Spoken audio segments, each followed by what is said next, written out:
गुरु शरणं गच्छामि, गुरु शरणं गच्छामि। अच्छा गुरुदेव, एक चीज मुझे आप और बताइए।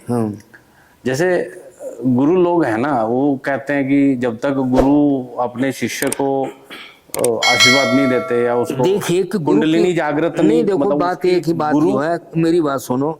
आजकल जो गुरु हैं जी, किसी गुरु की निंदा करना तो गलत है। वो गुरु ऐसे, वो गुरु ऐसे। पहले तो अपने आप को देखा कि हम कौन है जी, ठीक है ना। बुरा देखन मैं चला, बुरा ना पाया कोई। और जब अपना आपा खोजा तो अपने से बुरा ना मिला कोई। जी, ठीक है नहीं। तो इसलिए जो आज है, जो हमारे परम संत हैं, वो कहीं कहीं हैं, वो देखने में नजर नहीं आते हैं जी, और किसी को भाग्यशाली को देखने के लिए मिल पाते हैं। वो किसी को ये ना तो चेला बना रहे, ना अपने नाम के चक्कर में लगे हुए हैं कि हम इतने इतने शिष्य बनाए, हमारा नाम रोशन हो। वो नाम नहीं चाहते हैं बिल्कुल भी।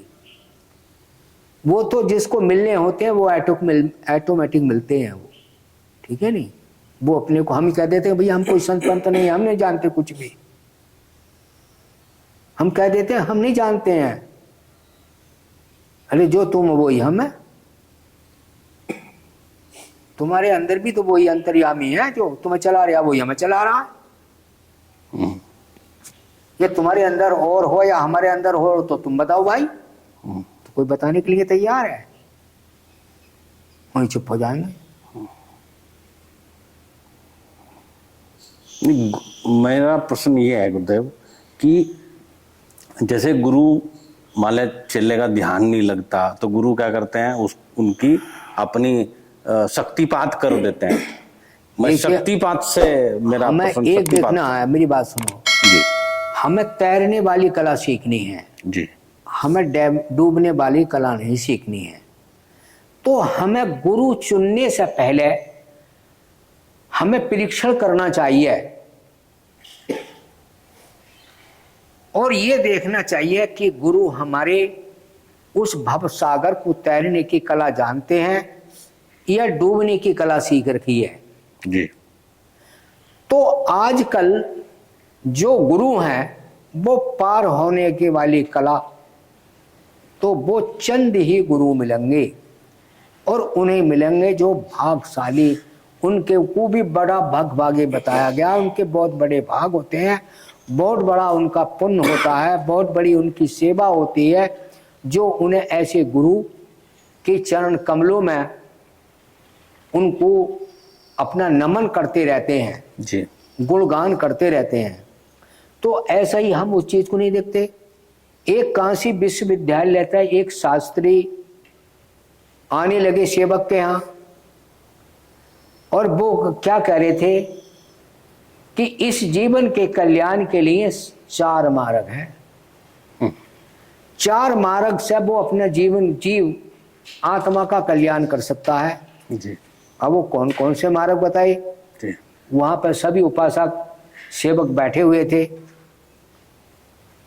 कि सबसे प्रथम श्रेणी में सत्य से बढ़कर और कोई मार्ग नहीं होता है जी। ये सत्संग में सुनाते हैं, मतलब हर समय नहीं सुनाते हैं हम ये जी। और दूसरा मार्ग होता तपस्या जी। तीसरा मार्ग होता है दया और चौथा मार्ग होता पवित्रता। अपने शरीर की शुद्धि, तन की शुद्धि, मन की शुद्धि। जी। अब उन्होंने दूसरे तरीके से पलट की जी। कि जो हमारे भाई काशी, मथुरा, हरिद्वार, संगम आदि, केदारनाथ, बद्रीनाथ बड़े बड़े तीर्थ स्थानों पर जाते हैं जी। यात्रा करने से हमें कौन सा पुण्य फल मिलता है? जैसे कि आप जहां से चल के आप सिंह ऋषि आश्रम पर आए, तो चलो आप तो कार में बैठ कर आए हो जी। फिर उसके बाद में यहाँ पैदल भी चले हो। जी। तो पैदल यात्रा करके हम जाते हैं तो ये हमारे पैर शुद्ध हो जाते हैं जी। यात्रा करने से हमारे पैर शुद्ध होते हैं। वो जाके गंगा है, जमुना है, पोखर है या झरना है, हो स्नान करते हैं जी। तो स्नान करने से हमारा तन शुद्ध हो जाता है। जी। और हम हो किसी भूखे को, प्यासे को, कोढ़ी को, कलंकी को, असहाय व्यक्ति को हम अपने हाथों से भोजन या पैसा या वस्त्र आदि दान करते हैं जी। तो उससे हमारे हाथ शुद्ध हो जाते हैं। जी। वहां हम बैठ करके 5 मिनट या 10 मिनट उस परम पिता परमात्मा सतगुरु का ध्यान करते हैं तो भजन करने से हमारी आत्मा शुद्ध हो जाती है। और जब आत्मा शुद्ध हो जाती है तो परमात्मा शुद्ध हो जाते हैं। ये सुना रहे थे। एक सेवक के मन में जो है जिज्ञासा आई कि गुरुजी कि आपकी बात सुनकर मेरे मन में एक भाव आया है कि मुझे यात्रा कराओ। जी। तो गुरुजी कहने लगे कि शिष्य से कि बेटा इस समय तो कोई समय नहीं है जी। और कोई ऐसा समय आएगा तो भाई हम तेरी बात का जरूर ध्यान करेंगे और पूरी कोशिश करेंगे, जरूर यात्रा करवाएंगे। उन्होंने के गुरुजी ठीक करवाना जरूर। 1-2 दिन रखकर शास्त्री काशी विश्वविद्यालय पहुंच गई। 6 महीने के बाद में आते हैं तो कहने लगे कि शिष्य से कि बेटा बहुत बड़भागी हो, अब यात्रा का समय आ गया है, मगर इसमें थोड़ा सा विलंब है कि मैं तुझे यात्रा के लिए ले चलूं और घर में कोई परेशानी आ गई जी। तुझे यात्रा का कोई भी फल नहीं मिलेगा। ये सोच लिए कि तेरे इतना इंतजाम करना पड़ेगा, बच्चों के लिए अन्न वस्त्र, पशुओं के लिए नियार, और कोई जाए के पड़ोसन से नमक की कंकर का भी सवाल कर दिया तो यात्रा का फल कुछ नहीं मिल पाएगा। जी। तो शिष्य कहने लगा कि गुरुजी ये बताओ फिर जाना कहाँ है यात्रा। जी। बोले हाँ भैया ये बात तो ठीक है जी। कि भैया यात्रा है कुरुक्षेत्र। जी। जब सूर्य ग्रहण, आज भी मान मर्यादा है, जी। जब सूर्य ग्रहण होगा जब कुरुक्षेत्र में मेला पड़ता है, ये हकीकत है। जी। तो गया था गुरुदेव मैं एक बार वहां पे। हाँ? गया था मैं। हाँ जी। तो खैर हम तो नहीं गए हैं, जी। हमारे तो दिमाग में बात रिले चलती हैं ये। जी। तो अब जो है कि शास्त्री जी कहने लगे, वो सेवक कहने लगा कि गुरुजी फिर समय कितना लगेगा। जी। हाँ बेटा ये बात तो सही है जी। कि आज तो ट्रैफिक है, हवाई जहाज है, जब कोई ट्रैफिक नाम की कोई चीज नहीं थी, पैदल यात्रा थी। उस समय के अंदर उनने के बेटे 3 महीने जाने में खर्च होंगे और 3 महीने आने में खर्च होंगे जी। और 15-20 दिन वहां रुकना भी पड़ेगा। जी। इससे 7 महीने की फुल व्यवस्था ऐसी कर दे कि पशुओं के लिए नियार की व्यवस्था कर दे जी। और बच्चों के लिए खाने की नमक मिर्च आटा दाल वस्त्र आदि की व्यवस्था कर दे। जी। जो पड़ोसी से जाकर नमक की कंकर का भी सवाल कर दिया तो यात्रा का पुण्य फल कुछ नहीं मिल पाएगा। जी। तो ठीक है गुरुजी, मैं तुम 7 महीने की बात कर रहे हो, मैं 7.25 का इंतजाम कर देता हूँ। उसने सब ठीक है बेटा, 7.25 का इंतजाम कर दिया। जी। शिष्य ने माता पिता से आज्ञा ली। माता पिता ने कहा कि बेटा आपकी यात्रा मंगलमय हो, ठीक है, हमारा आशीर्वाद है, तुम्हारी यात्रा संपूर्ण होगी। चल दिए। अब शास्त्री जी और शिष्य यात्रा के लिए चल रहे हैं। जी। छोटी मोटी नदी नालों को तो पार करते चले गए। जल यहाँ आ गया, चल यहाँ आ गया, जल तगड़ी आ गया। चमासे का समय था। और यो जो हरिद्वार से गंगा आ रही है, गंगोत्री से,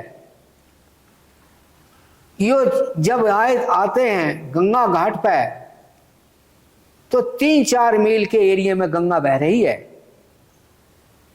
और शास्त्री जी रुक जाते हैं और शिष्या से क्या कहने लगते हैं कि बेटा गंगा पार करो। शिष्य कह रहा कि गुरुजी पहले आप पार करो, तभी तो पार करूंगा मैं।